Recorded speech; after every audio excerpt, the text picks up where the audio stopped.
各位香港人早晨，歡迎收聽2026年7月14號星期二嘅曼城早報。今集我哋會講熱浪持續席捲英國，今個星期中南部或有雷暴，高溫紀錄再被打破。Dovestone 山火案有新進展，20歲女子涉縱火被捕，消防繼續撲救。曼徹斯特電車3條路線停駛3星期，配合1.5億鎊嘅大型維修工程。Hume 光天化日爆刀戰，電動單車男持刀襲車，2人重傷送院。研究估算英格蘭同埋威爾斯2輪熱浪引致超過2700人死亡，專家呼籲切勿低估高溫風險。Anne Widdecombe 命案轉交反恐警察調查，28歲疑犯涉恐怖主義罪行再被捕。德國汽車集團 Volkswagen 而全球裁員最多10萬人，成本高企兼中國市場銷售急跌。特朗普宣布恢復封鎖伊朗，揚言接管霍爾木茲海峽，並徵收20%嘅過境費。開始之前，我哋先睇下今日天氣。曼徹斯特今日嘅天氣繼續係炎熱而穩定，全日大致天晴，下晝間中有幾片薄雲，但完全唔影響陽光。降雨機率不足5%。早上氣溫7點，大約係15度，感覺清爽舒適。隨住陽光充足，氣溫會迅速上升。中午已經升至23度，下晝最高達到27度，夜晚會回落至20度左右。風力方面，全日吹輕微偏東至東北風，大約每小時7至10英里，對降溫幫助有限。晚間仍然偏暖。英國衛生安全局已經將黃色高溫健康警報延長至星期5，提醒長者、幼童同埋長期病患者避免長時間暴曬，飲多啲水，並盡量保持室內涼爽。英國熱浪持續，英國氣象局表示，今個星期大部分地區仍然會維持炎熱嘅天氣。但英格蘭南部星期3同埋星期4有機會出現局部驟雨同埋雷暴，不過雨勢較零散，大部分地區仍然會維持乾燥同埋陽光充沛。氣象局表示，星期二即係今日同埋聽日，英格蘭同埋威爾斯部分地區最高氣溫可以達到30至32度。原定星期3結束嘅高溫健康警報將會延長3日，去到星期5嘅晚上9點。包括大曼徹斯特在內嘅英格蘭西北部繼續維持黃色高溫健康警報。而今個週末高氣壓再次增強，降雨機會減少，天氣將會回復普遍晴朗同炎熱，但高溫會較今個星期中稍為回落。另一方面，今年英國高溫紀錄再次刷新，氣象局表示，2026年已經成為有紀錄以來第一個一年內有6日錄得35度或以上嘅高溫年份，打破咗1976年同埋2020年各有5日嘅舊紀錄。此外，今年亦係第一次喺3個不同月份錄得35度以上高溫，而全國今年已經有9日錄得34度或以上，再次刷新歷史紀錄。持續高溫同埋乾燥天氣亦令山火風險急升。除咗大曼徹斯特 Dovestone Reservoir 山火仍然未完全救熄外， Derbyshire、East Sussex 同埋 West Sussex 等地近日亦先後發生大型山火。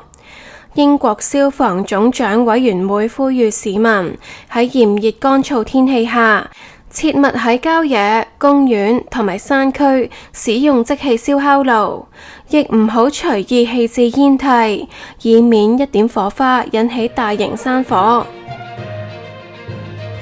大曼徹斯特 Oldham Dovestone Reservoir 山火案有新進展。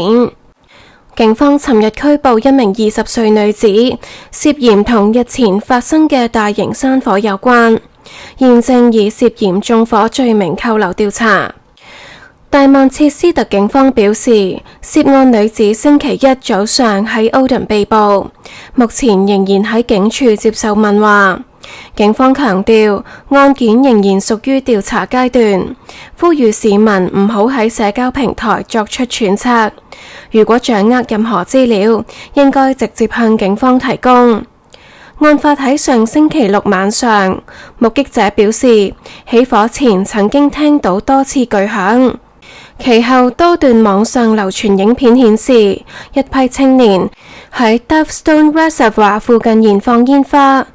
其中一枚煙花懷疑點燃乾草，火勢迅速蔓延至山坡。據了解，當晚一批青年到場悼念日前喺水庫遇溺身亡嘅18歲青年 Carl Holland。山火至今仍未完全救熄。大曼徹斯特消防表示，消防員已建立供水系統，現正採取主動攻勢，利用大型嘅水喉灌救火場，同時撲滅多個火點，防止火勢蔓延至附近林地。由於風勢持續強勁，救援工作仍然十分困難。目前 Holmfirth Road 同埋 Bank Lane 仍然封閉， Dovestone Reservoir 一帶繼續禁止公眾進入。大火產生嘅大量濃煙同埋灰燼，連日來已經飄散至大曼徹斯特多個地區。警方同埋消防再次呼籲市民喺目前炎熱乾燥嘅天氣下，切勿喺山區燃放煙花、生營火或者係使用即棄燒烤爐，以免引發嚴重山火。曼徹斯特電車網絡喺尋日起展開大型基建升級工程，多條路線將會停駛3星期，直至8月2號，以配合總值1億5千萬英鎊嘅路軌更新計劃。大曼徹斯特交通局表示，工程主要更換 Trafford Bar、Conbrook 同埋 Deansgate Castlefield 之間嘅老化路軌。受工程影響， Eccles、Trafford Centre 同埋 Altrincham 3條電車線全線暫停服務。另外 East Didsbury 同埋 Manchester Airport 方向嘅列車將會只行駛至 Firstwood， 而 Rochdale 線就只會行駛至 Exchange Square。當局已安排接駁巴士往返受影響車站，並會趁今次停駛期間同步進行 Eccles 同埋 Piccadilly Gardens 一帶嘅維修工程，希望減少日後再次封閉路線嘅需要。至於7月26號同埋31號喺 Old Trafford Cricket Ground 舉行嘅 The 100板球賽，大曼徹斯特交通局表示將會提供特別巴士服務，方便球迷往返場館。Metrolink 網絡總監 Ian Davies 表示，今次施工路段係全國最繁忙嘅電車路段之一，部分路軌已經使用超過30年。高峰時段每30秒就有一班重達40噸嘅電車駛過，因此更新工程十分必要。佢表示，工程完成後將會有助提升電車服務可靠性，縮短行車時間，並就工程期間帶來嘅不便向市民致歉。曼徹斯特 Hulme 星期六下晝發生懷疑持刀襲擊事件，多名男子喺馬路上揮舞懷疑開山刀互相襲擊，造成2人重傷送院。警方拘捕2名男子，並正係追緝另外3名涉案人士。事發喺星期六下晝大約3點，地點位於 Jackson Crescent 交通燈附近。網上流傳嘅行車記錄儀片段顯示，2名身穿全黑衣物、戴上黑色頭套嘅電動單車騎士突然持懷疑開山刀襲擊一架停喺紅燈前嘅私家車，並揮刀砍向車窗。其後車上2名同樣懷疑持有開山刀嘅男子落車反擊，雙方一共5人喺馬路中央互相揮刀對峙同埋追打，場面混亂。涉案電動單車騎士其後逃離現場，另一名坐喺電動單車上嘅青年就未見參與打鬥。大曼徹斯特警方表示，2名男子喺事件中受重傷，目前仍然留院接受治療。警方已拘捕1名22歲男子同埋1名17歲少年。17歲少年涉嫌參與打鬥、襲擊，造成他人嚴重身體傷害，藏有 B 類毒品，以及係意圖販運 B 類毒品。其後亦涉嫌逃避警方拘留同襲警。22歲男子就涉嫌參與打鬥、藏有 B 類毒品同埋意圖販運 B 類毒品。警方表示，案件仍然調查中，正係追查另外3名涉案人士。目前相信事件屬於個別案件，對公眾冇更廣泛嘅安全威脅，並呼籲任何目擊者或者持有事發片段嘅市民盡快同警方聯絡。一項最新研究估計，今年5月至6月期間，英格蘭同威爾斯2輪破紀錄嘅熱浪，可能導致超過2700人因高溫相關原因死亡。研究團隊警告，極端高溫已成為英國重大公共健康威脅。研究由倫敦帝國學院、英國氣象局同埋倫敦衛生與熱帶醫學院共同進行。推算5月下旬嘅熱浪大約造成550人死亡，而6月中下旬創紀錄嘅熱浪就可能導致近2200人死亡。今年6月，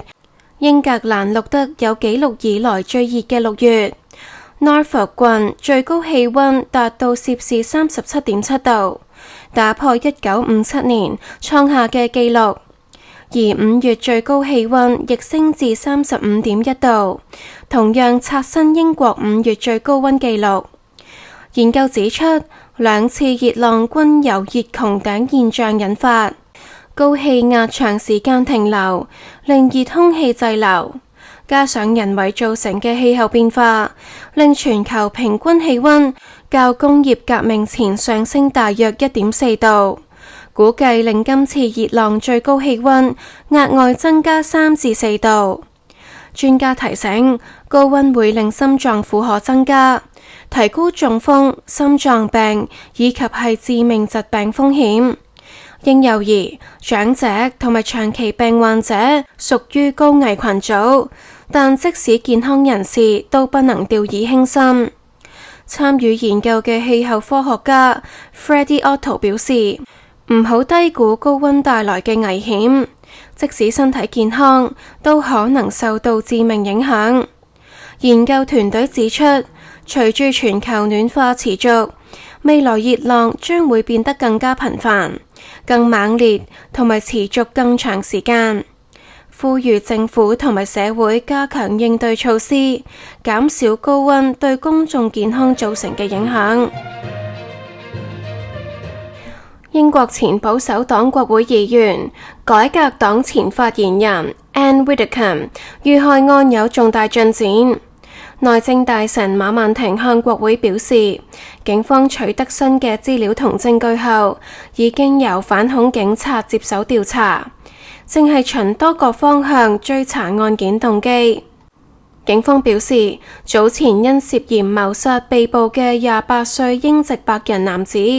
現已再因涉嫌實施、準備或煽動恐怖主義行為被捕，目前仍被扣留調查。馬曼婷向下議院確認，涉案男子過去並唔喺英國反極端化計劃 Prevent 嘅監察名單之上。佢同時強調，案件仍然調查中，警方正係設法確定襲擊動機，呼籲外界唔好揣測，以免影響調查，同埋對 Widdecombe 嘅家人同朋友造成進一步傷害。英國反恐警務主管 Lawrence Taylor 表示，反恐部門係喺取得新證據後接手案件，將會運用所有可用資源加快調查，並呼籲任何掌握資料嘅市民立即同警方聯絡。Widdecombe 早前被發現喺 Devon 郡住所內身亡，身上有嚴重傷勢。警方最初表示，當時冇證據顯示案件涉及政治動機或恐怖主義，但強調一直對所有可能性保持開放態度。案件亦再次引起英國政界對政治人物安全嘅關注。馬曼婷表示，政府會檢討現任以及係前任國會議員嘅保安指引，警方亦將會主動聯絡議員，提供安全建議同支援。佢又向改革黨黨魁法拉奇提出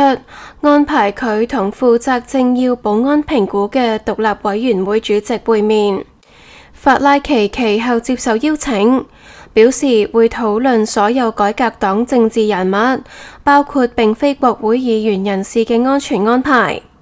馬文婷強調，任何政要保安級別都必須根據獨立風險評估決定，唔會受到政黨或政治立場影響。德國汽車集團 Volkswagen 宣布，正係研究全球最多裁減10萬個職位，係早前公布裁員規模嘅2倍。Volkswagen 行政總裁 Oliver Blume 喺一封發俾員工嘅內部備忘錄中表示，集團目前營運成本較主要競爭對手高出大約20%，必須進一步削減開支，提高效率同埋簡化營運架構。集團旗下包括 Volkswagen、Audi、Porsche、Skoda 以及係 Seat 等品牌。早前公司已宣布，計劃喺2030年前喺德國裁減大約5萬個職位。如今最新方案意味住全球裁員人數理論上可能再增加5萬人，總數最多達10萬人。Bloom 表示，公司正係評估旗下各品牌、各地區以及係唔同業務部門，研究實際需要裁減幾多職位，以及邊一啲方案具可行性。目前尚未作出最終決定。佢又透露，公司仍未能為德國4間曾被提出關閉嘅工廠揾到其他用途，其中包括生產電動車嘅 Zwickau 同埋 Emden 工廠，以及係 Hanover 同埋 Neckarsulm 工廠。主要原因係營運成本過高。Volkswagen 近年盈利持續下滑，2023年營運盈利大約係226億歐元。2024年跌至191億歐元，舊年更進一步跌至89億歐元，2年間大幅縮水超過60%。集團表示，業績受多項因素影響，包括中國市場銷售疲弱。今年上半年喺中國銷量按年下跌26%，美國市場銷量亦下跌超過7%。部分原因係受到特朗普政府汽車進口關稅影響。此外，中國汽車品牌近年積極拓展海外市場，以較低生產成本同埋新技術嘅優勢，對歐洲傳統車廠帶來巨大競爭壓力。Volkswagen 舊年年底曾經同德國工會 IG Metall 達成協議，以自然流失同埋自願離職等方式，喺2030年前裁減大約5萬個職位。不過最新討論中嘅方案規模遠超原有計劃，引起工會關注。有汽車業分析認為，管理層現時提出裁員10萬人嘅數字，可能屬於談判策略，最終裁員人數未必達到呢一個水平。美國總統特朗普宣布，美國將會重新對伊朗實施海上封鎖，並聲稱會確保霍爾木茲海峽維持開放。同時提出向所有經過該海峽嘅貨物徵收20%嘅過境費，引起國際關注。特朗普喺旗下社交平台 Truth Social 發文表示，霍爾木茲海峽將會無論有冇伊朗都保持開放，更形容美國應該被稱為霍爾木茲海峽嘅守護者。不過目前仍未清楚特朗普係咪已經正式下令美國海軍採取行動，亦未知美軍喺實際操作上係咪有能力控制整條國際航道。值得留意嘅係，特朗普提出徵收20%過境費，